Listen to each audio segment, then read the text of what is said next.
Half dose নেবেন, নিয়ে আপনারা যাচাই করুন। আর যাচাই করে আপনার বন্ধু বান্ধবকে এটা বলে দিন যে সত্যিকারে আমি কি প্রতারক না সেবক। যারা বিবাহিত আছেন এবং প্রাপ্ত বয়স্ক আছেন, ফুল ডোজ নেওয়ার দরকার নাই। আল্লাহর অর্ডার প্রতি বিশ্বাস রেখে হাফ ডোজ নিয়ে সেবন করুন। যদি আল্লাহ তাআলা আপনাকে শাফা দান করে তাহলে ফুল ডোজ নিতে চেষ্টা করবেন। এখানে নাম্বার দেওয়া আছে। হাফ ডোজ নিলে যদি আপনার কাজে না আসে তাহলে ওনার তো নেওয়া দরকার নেই, নিবেন না। বেশি বেশি আল্লাহ তাআলার কাছে মাপ চাইবেন, ইস্তিগফার পড়বেন, দোয়া করবেন।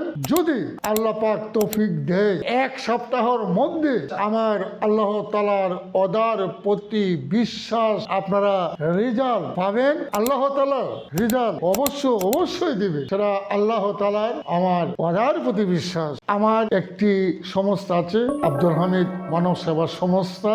এই ওষুধ বিক্রয়ের মাধ্যমে আপনাও শামিল হতে পারে। আর আপনারা জানেন এবং পেজে দেখেছেন সারা নেত্রকোনাতে তো অসহায় ছিন্নমূল আছে এবং নেত্রকোনা সদর হসপিটালে ইমার্জেন্সি বিভাগে রোগী দেখতে হয়। সেই ক্ষেত্রে আমি বেশি সময় পাই না। আমার ছেলে আছে, আমার বাতিদারা আছে, ওই নাম্বারে তাদেরকে রিং দিবেন। আমি সর্বোচ্চ পরিমাণ ভালো মানের ওষুধ আপনাদের কাছে পৌঁছে দিতে চেষ্টা করুন। যদি দেশকে ভালোবাসতে চান, দেশের মানুষকে ভালোবাসতে চান, তাহলে গাছ লাগান, পরিবেশ বাঁচান। গাছ আমাদের প্রাকৃতিক বন্ধু। সকলকে ধন্যবাদ। আল্লাহ পাক সকলকে ভালো রাখুক, সুস্থ রাখুক, শান্তিতে রাখুক। আসসালামু আলাইকুম ওয়া রাহমাতুল্লাহি।